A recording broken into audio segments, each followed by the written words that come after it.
ভালো আছেন সবাই? আলহামদুলিল্লাহ, আমিও আপনাদের দোয়ায় আল্লাহর মেহেরবানি ভালো আছি।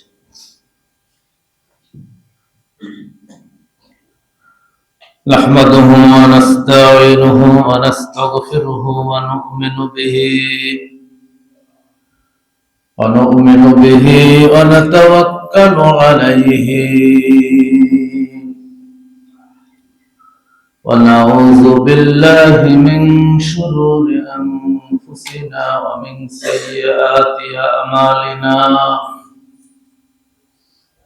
من يهد الله فلا مضل له ومن يضلل فلا هادي له ونشهد أن لا إله إلا الله وحده لا شريك له ونشهد أن سيدنا وسندنا وحبيبنا ومولانا محمدا عبده ورسوله الذي أرسله بالحق بشيرا ونذيرا وداعيا إلى الله بإذنه وسراجا منيرا فقد قال الله تعالى في كلامه المجيد والفرقان الحميد أعوذ بالله من الشيطان الرجيم بسم الله الرحمن الرحيم لله ما في السماوات وما في الأرض وإن تبدوا ما في أنفسكم أو تخفوه يحاسبكم به الله فيغفر لمن يشاء ويعذب من يشاء والله على كل شيء قدير.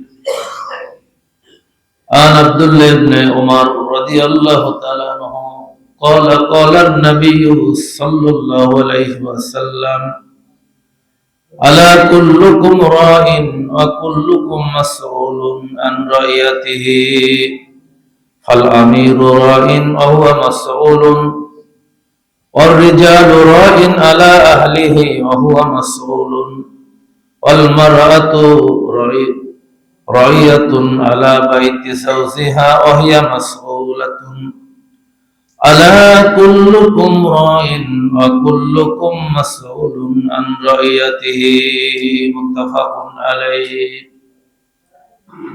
وقال تعالى في شان رسوله إن الله وملائكته يصلون على النبي يا أيها الذين آمنوا صلوا عليه وسلموا تسليما اللهم صل على محمد وعلى آل محمد كما صليت على إبراهيم وعلى آل إبراهيم إنك حميد مجيد اللهم بارك على محمد وعلى آل محمد كما باركت على إبراهيم وعلى آل إبراهيم إنك حميد مجيد অরণকোলা মুশুরিয়া পাড়া জামে মসজিদ কর্তৃক আয়োজিত আজকের এই ধারাবাহিক পাক্ষিক তাফসীরুল কোরআন মাহফিলের সম্মানিত সভাপতি, আমন্ত্রিত উলামায়ে কেরাম, সম্মানিত সুধী মণ্ডলী, আমার সামনে উপস্থিত একান্ত প্রিয় দ্বীনী ভাইরা, পর্দার অন্তরালে অবস্থানরতা মা ও বোনেরা, সকলকে সালাম জানাচ্ছি। আসসালামু আলাইকুম ওয়া রাহমাতুল্লাহি ওয়া বারাকাতুহু। সবাই ভালো আছেন? আলহামদুলিল্লাহ, আমিও ভালো আছি। কারণ ভালো রাখার মালিক কে? আল্লাহ। আপনি চাইলে কি ভালো থাকতে পারবেন? পারবেন না। ওয়া তাশাউনা ইল্লা আইয়াশা আল্লাহ, যে তুমি চাইলেই হবে না, তোমার চাওয়ার সাথে কার চা থাকতে হবে? আল্লাহর চা থাকতে হবে। যদি তোমার চাওয়ার সাথে আল্লাহর চাওয়া থাকে তাহলে সেটা হবে। এজন্য ভালো রাখার মালিক আল্লাহ, বিপদে রাখার মালিকও আল্লাহ। এজন্য সকল অবস্থায় প্রশংসা করতে হবে কার? আল্লাহ। এজন্য আমরা সর্বপ্রথম মহান আল্লাহ রাব্বুল আলামিনের দরবারে শুকরিয়া আদায় করে নিই। সবাই বলি আলহামদুলিল্লাহ। রব্বানা লাকাল হামদ হামদান কাসীরান তাইয়িবান মুবারাকান ফি। মহান রবের দরবারে শুকরিয়া আদায় করে নিলাম। দুরুদ ও সালাম পেশ করছি বিশ্বনবী, আখির জামানার নবী, সর্বশ্রেষ্ঠ নবী, যিনি শাফিউল মুজরিমিন, সকলের জন্য যিনি শাফায়াতকারী, মুহাম্মদুর রাসূলুল্লাহ সাল্লাল্লাহু আলাইহি ওয়াসাল্লামের উপরে শহীদদের কবুলিয়াত, আত্মার মাগফিরাত কামনা করে আজকের পাক্ষিক তাফসীরুল কোরআন আমি শুরু করছি। আমি আপনাদের সামনে কোরআনুল কারীমের সূরা আল বাকারার 284 নম্বর একটি আয়াত তেলাওয়াত করেছি। এই আয়াত থেকেই কথা বলবো। এই আয়াতের মধ্যে গুরুত্বপূর্ণ কিছু মেসেজ আছে। অর্থাৎ আমার ব্যক্তিগত জবাবদিহিতা, আমার সামাজিক জবাবদিহিতা, পারিবারিক জবাবদিহিতা, আল্লাহ রাব্বুল আলামিন সৃষ্টি জগতের একচ্ছত্র মালিক হিসেবে আমাকে আপনাকে যা কিছু দিয়েছেন, এটার জবাবদিহিতা কতটুকু আছে আমার, এই বিষয়ে আমি কথা বলবো। এবং একটা হাদিস সহিহ বুখারী এবং মুসলিম থেকে হাদিস তেলাওয়াত করেছি, খুব প্রসিদ্ধ হাদিস, আমরা অনেকেই জানি হাদিসটা, পুরোটা না জানলেও আমরা এর প্রথম অংশটা সবাই জানি।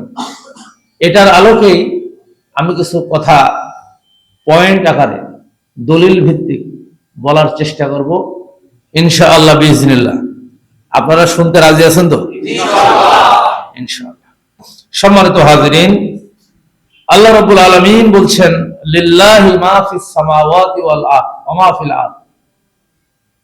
এই আকাশে যা আছে, জমিনে যা আছে, সব কিছু আল্লাহ। সব কার? আল্লাহ। তাহলে আমরা কোথায় আছি? আমরাও তো সেই জমিনের উপরে আছি। তাহলে আমরাও কার? আল্লাহ। আল্লাহ। অর্থাৎ আসমান জমিনের একচ্ছত্র মালিক আল্লাহ তাআলা, এবং এর মধ্যে যা আছে এ সব কিছুর মালিক কে? আল্লাহ। আল্লাহ। তার মধ্যে আমরাও পড়ি। এজন্য আমরা হচ্ছে আল্লাহর গোলাম। আমরা কি? গোলাম। আল্লাহ হচ্ছেন আমাদের মালিক, আর আমরা কি? গোলাম। আমাদের সাথে আল্লাহর সম্পর্ক মালিক এবং গোলামের সম্পর্ক। কথা কি বুঝাইতে পারছি? অর্থাৎ আল্লাহ রাব্বুল আলামিন আমাদেরকে তৈরি করেছেন ওই আল্লাহ রাব্বুল আলামিনের গোলামি করার জন্য। কি করার জন্য? আল্লাহ রাব্বুল আলামিনের জন্য সূরা জারিয়াতের 56 নম্বর আয়াতে বলেছেন, আমাদেরকে কেন তৈরি করেছেন, এই উদ্দেশ্য। আমা খালাকতুল জিন্না ওয়াল ইনসা ইল্লা লিয়াবুদুন। আমি মানুষ এবং জিনকে তৈরি করেছি, সৃষ্টি করেছি শুধুমাত্র, কেবলমাত্র, একমাত্র আমার ইবাদত করার জন্য। কার ইবাদত করার জন্য? কাজেই ওই আল্লাহ রাব্বুল আলামিন বলছেন, আসমান এবং জমিনে যা কিছু আছে সব কিছু কার? আল্লাহ। ওয়া ইন তুবদু মা ফি আনফুসিকুম আও তুখফুহু ইউহাসিবকুম বিল্লাহ। তুমি যা প্রকাশ করো, তুমি যেটা প্রকাশ্যে করো, খুব ভালো করে বুঝুন। আল্লাহ তাআলা বলছেন তুমি যেটা প্রকাশ্যে করো, ওপেনলি কাজ করো, আর যেটা তুমি লুকিয়ে লুকিয়ে করো, অন্তরের মধ্যে তোমার যেটা আছে, যেটা দুনিয়ার কোনো মানুষ জানে না, দুনিয়ার কোনো পশু পাখিও জানে না, আল্লাহ তাআলা বললেন আমি আল্লাহ তোমার কাছ থেকে তার হিসাব, ইউহাসিবকুম বিল্লাহ, এই প্রত্যেকটা কাজের হিসাব আমি আল্লাহ তাআলা তোমাদের কাছ থেকে নেব।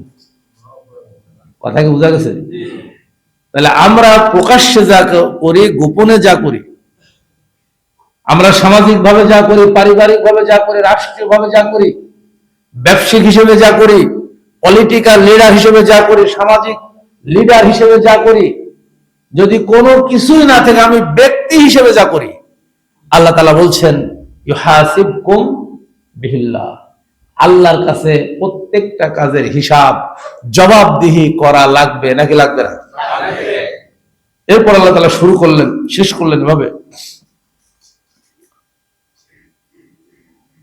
ফায়াগফিরু লিমান ইয়াশা ওয়া ইউআযযিবু মান ইয়াশা। আল্লাহ যাকে ইচ্ছা তাকে শাস্তি দেন, আবার যাকে ইচ্ছা আল্লাহ তাআলা কি করেন? ক্ষমা করে দেন। কি করে দেন? তাহলে ক্ষমার মালিকও কে? আল্লাহ। আবার আযাব দেওয়ার মালিকও কে? আল্লাহ। আল্লাহু আলা কুল্লি শাইইন কাদির। আর আল্লাহ হচ্ছেন সকল বিষয়ের উপরে সর্বশক্তিমান। কথা কি বুঝাইতে পারছি? রাসূলুল্লাহ সাল্লাল্লাহু আলাইহি ওয়াসাল্লাম বুখারী এবং মুসলিমের এই প্রসিদ্ধ হাদিসের মধ্যে বলেছেন, আব্দুল্লাহ ইবনে উমর রাদিয়াল্লাহু তাআলা আনহু, বর্ষিয়ান সাহাবী, তিনি হাদিস বর্ণনা করেছেন, আলা কুল্লুকুম রাইন ওয়া কুল্লুকুম মাসউলুন আন রাইয়াতিহি। তোমরা প্রত্যেকেই দায়িত্বশীল, আর তোমাদের দায়িত্বের ব্যাপারে তোমাদের প্রত্যেককে আমি আল্লাহ তাআলা জিজ্ঞাসা করব কিয়ামতের দিন। তাহলে আমরা কি দায়িত্বশীল নাকি? অনেকে বলবেন আমি তো দায়িত্বশীল নাই, আমার কোনো দায়িত্ব নেই, আমি নিজের মতো নিজে চলি। সে ব্যাখ্যাও কোরআনের মধ্যে আছে যে আপনি যদি কোনো দায়িত্ব পালন নাও করেন, আপনার কি দায়িত্ব আছে আল্লাহর কোরআন সেটা বলে দিচ্ছে, আপনি কি করবেন। আজকে আমি এই জবাবদিহিতার ব্যাপারে কথা বলবো ইনশাআল্লাহ। এরপর আল্লাহ রাসূল বললেন, ফালা আমিরু রাইন ওয়া হুয়া মাসউলুন, যিনি আমির, নেতা, তিনি হচ্ছে দায়িত্বশীল। দেখেন পলিটিক্যাল লিডার, আল্লাহ বলছেন ফালা আমিরু রাইন, যিনি হচ্ছে আমির মানে কি? বলেন আমির মানে কি? নেতা। আমির যিনি, তিনি হচ্ছেন দায়িত্বশীল, আহুয়া মাসউলুন, তার এই ব্যাপারে জিজ্ঞাসা করা হবে। এরপর আল্লাহ রাসূল বললেন ওয়ারিজালু রাইন, একজন পুরুষ মানুষ দায়িত্বশীল, আহুয়া মাসউলুন, এই পুরুষ মানুষকে কিয়ামতের দিন আল্লাহ তাআলার হাবিব বলছেন আল্লাহ জিজ্ঞাসা করবেন। এরপরে বলছেন আল্লাহ রাসূল সাল্লাল্লাহু আলাইহি ওয়াসাল্লাম, আল মারআতু রাইয়াতুন, মহিলারাও দায়িত্বশীল। আমাদের মা বোনের আছে না? হাদিসের ভাষা হচ্ছে আল মারআতু রাইয়াতুন আলা বাইতি যাওজিহা, তার স্বামীর যে ঘর বাড়ি আছে এই ঘরের দায়িত্বশীল হচ্ছে মহিলারা। ওয়া মাসউলাতুন আন রাইয়াতিহি, আল্লাহর নবী বলছেন এই মহিলাদেরকেও কিয়ামতের দিন আল্লাহর কাছে জিজ্ঞাসা করা হবে তার দায়িত্বের ব্যাপারে। আবার হাদিসটা সেম একই বক্তব্য দিয়ে আল্লাহ রাসূল শেষ করলেন, আলা কুল্লুকুম রাইন ওয়া কুল্লুকুম মাসউলুন আন রাইয়াতিহি, তোমরা প্রত্যেকেই দায়িত্বশীল, আর তোমাদের দায়িত্বের ব্যাপারে আল্লাহর কাছে জিজ্ঞাসা করা হবে। সম্মানিত ভাইয়ের আমার, বন্ধুরা আমার, আল্লাহ রাব্বুল আলামিন আমাদেরকে দায়িত্বশীল বানিয়েছেন। কেউ সমাজের নেতা, কেউ রাজনৈতিক নেতা, কেউ পরিবারের নেতা, যার সমাজও নাই, পরিবারও নাই, কোনো ব্যবসা নাই, বাণিজ্য নাই। আল্লাহর কোরআন বলে দিলেন তুমি তোমার 3.5 হাত ওই দেহকে পরিচালিত করার জন্য তোমাকে আমি নেতা বানিয়েছি। এজন্য আল্লাহ রাব্বুল আলামিন বলছেন কুল্লা শাইইন আহসাইনাহু ফি ইমামিন মুবিন। সূরা ইয়াসিনের মধ্যে আল্লাহ তাআলা 12 নম্বর আয়াতে বলছেন যে আমি প্রত্যেকটা কাজের হিসাব, তোমরা যা করছো, কি বলছো, এই সব কিছু আমি আল্লাহ রাব্বুল আলামিন প্রামাণ্য একখানা কিতাবে আমি আল্লাহ তাআলা লিখে রাখছি। বলেন সুবহানাল্লাহ। কে লিখে রাখছেন? আল্লাহ। এজন্য আল্লাহ রাব্বুল আলামিন অন্য আয়াতে বলছেন ইয ইয়াতালাক্কাল মুতালাক্কিয়ানি আনিল ইয়ামিনি ওয়া আনিশ শিমালি কয়িদ মা ইয়ালফিযু মিন কওলিন ইল্লা লাদাইহি রাকীবুন আতীদ। আল্লাহু আকবার। আল্লাহ তাআলা বলছেন তোমাদের ডানে এবং বামে দুজন ফেরেশতা আমি আল্লাহ তাআলা নির্ধারণ করে দিয়েছি। তুমি কোথায় যাও, কি বলো, কি করো, সব কিছু তারা লিখতেছে। আল্লাহর কোরআন বলছে মানুষ এমন কথা বলে না যা ফেরেশতারা রেকর্ড করে না। সুবহানাল্লাহ। সব কি হয়ে যাচ্ছে? রেকর্ড। আল্লাহর ক্যামেরা থেকে, আল্লাহর ফেরেশতাদের ক্যামেরা থেকে এক সেকেন্ড, এক মুহূর্ত কোন মানুষ গায়েব থাকতে পারবে না। আল্লাহ রাব্বুল আলামিনের জন্য আয়াতে বলছেন ওয়াহুয়া মাহুম ইয ইবাইতুনা, তোমরা যখন কোন এক জায়গায় বসে গোপনে বসে বসে আল্লাহর মর্জির খেলাফ পরামর্শ করো, আল্লাহর কোরআন বলছে আমি আল্লাহ রাব্বুল আলামিন তখনও তোমাদের পাশে থাকি। সুবহানাল্লাহ। গোপনে যদি কোথাও যেখানে কেউ নাই, তুমি মনে করছো আমার কথা তো কেউ শুনছে না, আমার কথা তো কেউ দেখছে না, এই যে বসেছি গোপনে, এখানে তো কেউ নাই, আল্লাহ বলছেন দুনিয়ার মানুষ তোমার কথা শুনছে না, কেউ দেখছে না, কিন্তু আমি আল্লাহ তাআলা তোমাকে দেখছি। কিরামান কাতিবিনা ইয়ালামুনা মা তাফআলুন, দুজন নিয়ন্ত্রণকারী ফেরেশতা। আল্লাহ রাব্বুল আলামিন বলছেন সম্মানিত লেখক, এখানে একজন নাই। আগের আয়াতে আমি যেটা বলেছিলাম দুইজন সম্মানিত লেখক সব সময় আমার আপনার আমলনামা লিখতেছেন। এইখানে কিরামান কাতিবিন বহু বচন ব্যবহার করেছেন, কারণ আমার সাথে সার্বক্ষণিক যে ফেরেশতা থাকে, একজন ফেরেশতাই সব সময় আমার সাথে থাকে না। আল্লাহ রাব্বুল আলামিন রুটিন করে দিয়েছেন, আমি যে খাদ্যটা গ্রহণ করি এই খাদ্যটা হজম করার জন্য একজন ফেরেশতা কাজ করে। আবার এই খাদ্যটা যখন মুখের মধ্যে দেই, এই গলা ভেদ করে পাকস্থলীর মধ্যে ঢুকিয়ে দেওয়ার জন্য আল্লাহর আর একটা ফেরেশতা এখানে কার্যক্রম পরিচালনা করে।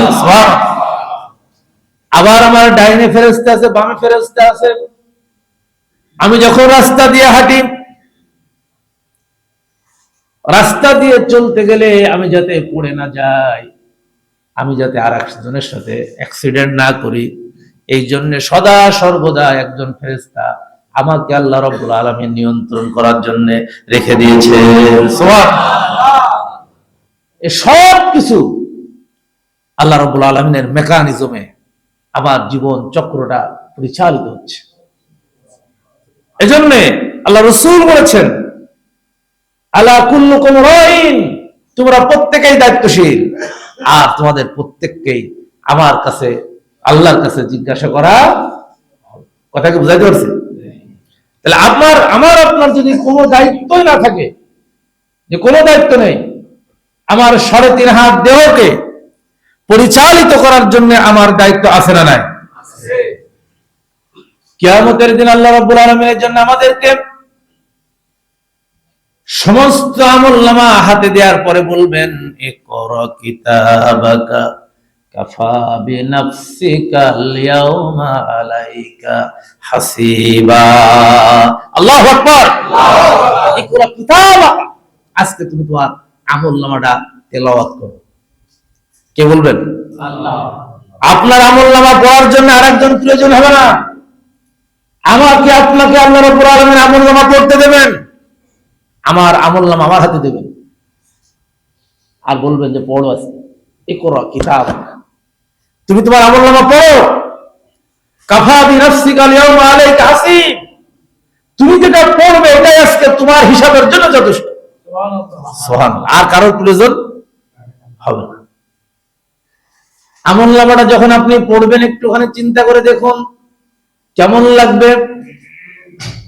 আপনার জীবনের সমস্ত কর্মফল যখন আপনার আমার হাতে দেবেন, দুনিয়ার বুকে যদি আপনি দায়িত্বশীল হিসেবে কাজ করে যান, আল্লাহ রাব্বুল আলামিনের নাফরমানি না করেন, আল্লাহর বিধান মোতাবেক জীবন পরিচালনা করেন, নবীর সুন্নাহ মোতাবেক আপনি জীবন পরিচালনা করেন, আল্লাহর কোরআন বলছে ওই দিন বান্দা কোনো ভয় পাবে না।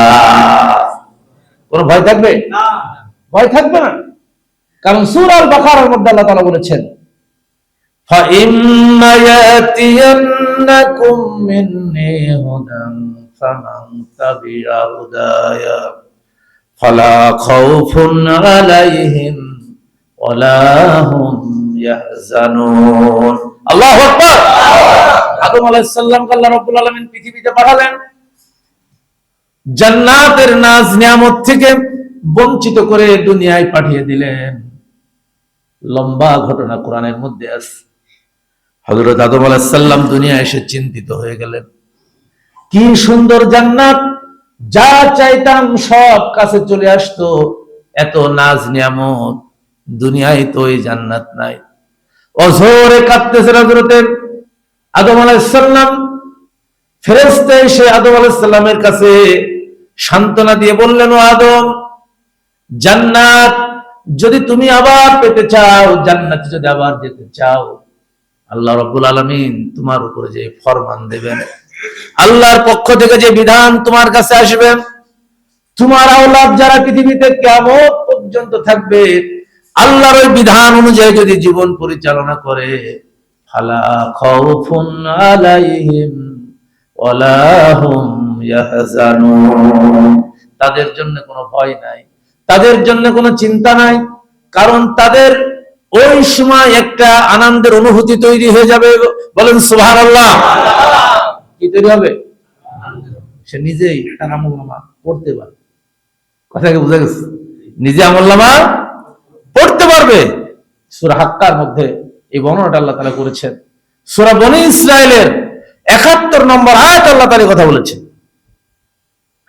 ইয়াউমা নাদউ কুল্লা উনাসিম বিইমামিহিম ফামান উতিয়া কিতাবাহুম বিয়ামিনিহি ফাউলাইকা ইয়াকরাউনা কিতাবাহুম। আল্লাহু আকবার। আল্লাহ তাআলা বললেন, কিয়ামতের দিন প্রত্যেক বনি আদমকে তার নেতা সহকারে ডাকা হবে। কি সহকারে? নেতা সহ। নেতা আগে থাকে না পিছনে থাকে? নেতা সামনে থাকে। মিছিলের সামনে থাকে নেতা, ব্যানারের সামনে থাকে নেতা, পিছনে থাকে কারা? কর্মীরা। আল্লাহ রাব্বুল আলামিন কোরআনের মধ্যে বলছেন, কিয়ামতের দিন নেতা থাকবে সামনে, আর কর্মীরা কোথায় থাকবে?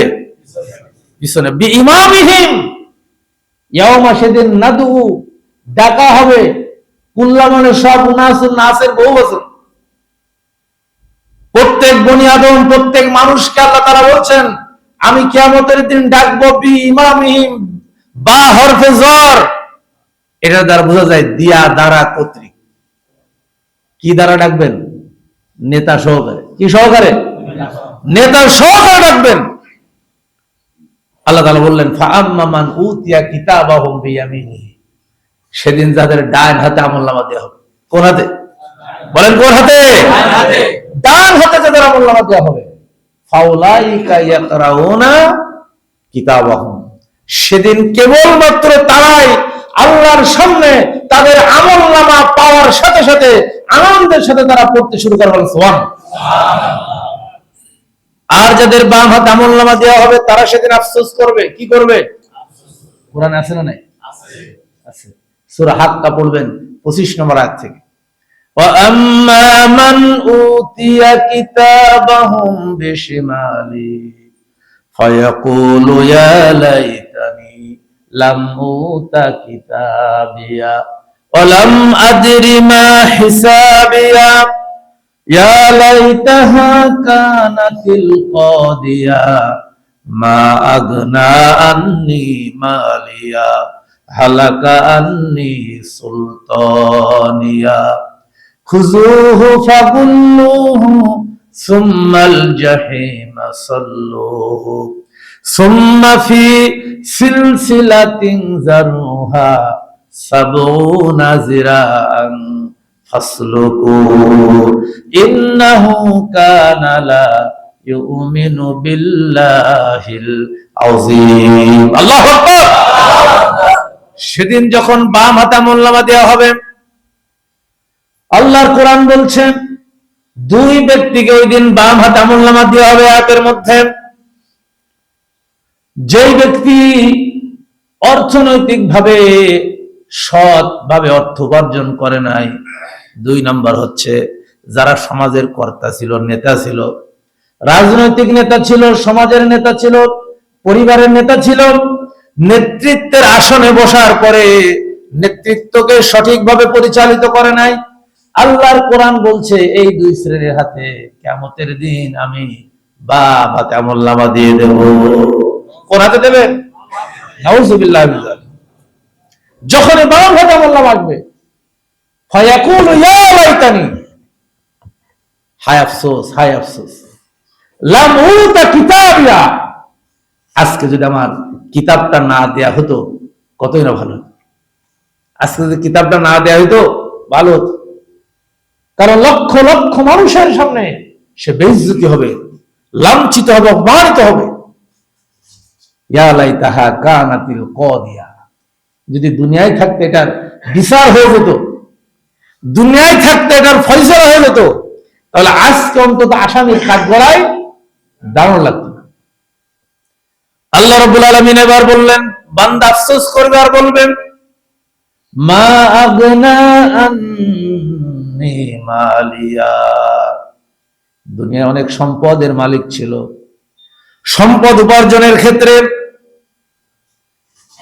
ইনসাফকে পাত্তা দেয় নাই, হালাল হারামকে সে গ্রহণ করে নাই, হালাল ভাবে অর্থ উপার্জন করেছিল, হারাম ভাবে অর্থ উপার্জন করেছিল। এরকম মানুষ আমাদের দেশে আছে না নাই? আছে। দেখবেন আপনারা চেনেন যে অর্থ উপার্জনের ক্ষেত্রে হালাল হারামকে তারা পরোয়া করে নাই। আমার দরকার পয়সা, আমার দরকার পয়সা, আমার দরকার গাড়ি, আমার দরকার বাড়ি, এরকম আছে না নাই? শুধু পয়সার মালিক, পয়সার মালিক হতে। আল্লাহ রাব্বুল আলামিন বলছেন ওই ব্যক্তি আফসোস করবে, কারণ কিয়ামতের দিন তার এই সম্পদ কোনো কাজে আসবে না। বলেন আসবে নাকি? আসবে। আপনার আমার যখন মউত হয়ে যাবে, মৃত্যু যখন হয়ে যাবে, মৃত্যু হওয়ার পরে গ্রামের লোক, এলাকার লোক, আত্মীয় স্বজন ব্যস্ত হয়ে পড়বে যে কত দ্রুত তাকে কবরে শায়িত করা যায়। নাকি একটু দেরি করবে যে না 2-10 দিন থাকুক? দেরি করবে না। আপনাকে আমাকে যখন কবরের মধ্যে ঢুকানো হবে, ওই কবরের মধ্যে যখন আমাকে আপনাকে দাফন করানো হবে, আপনার 5টা বাড়ি ছিল, 2টা গাড়ি ছিল, ব্যবসা, টাকা পয়সা, কোটি কোটি টাকা ছিল, এই টাকা থেকে কিছু টাকা কি আপনার কবরে দিয়ে আসবে? কি যাবে আপনার সাথে? আমল। কি যাবে? আমল ছাড়া কিছু যাবে না।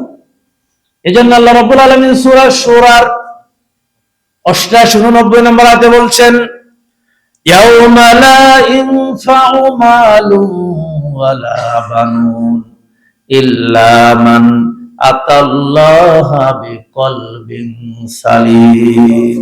আল্লাহু আকবার। সেদিন সন্তান সন্ততি সম্পদ কোনো কাজে লাগবে না। আল্লাহর দরবারে, আদালতে, আখিরাতে কোনো কিছু আমার আপনার পক্ষে কাজে লাগবে না। কেবলমাত্র যারা কোরআনকে আমল করে, রাসূলুল্লাহর সুন্নাহকে মেনে, যারা নিরাপত্তার আত্মা নিয়ে আল্লাহর দরবারে হাজির হতে পেরেছে, ওই ব্যক্তি কেবলমাত্র আল্লাহর সামনে দাঁড়িয়ে কথা বলবে, মর্যাদার অধিকারী হবে। এছাড়া সন্তান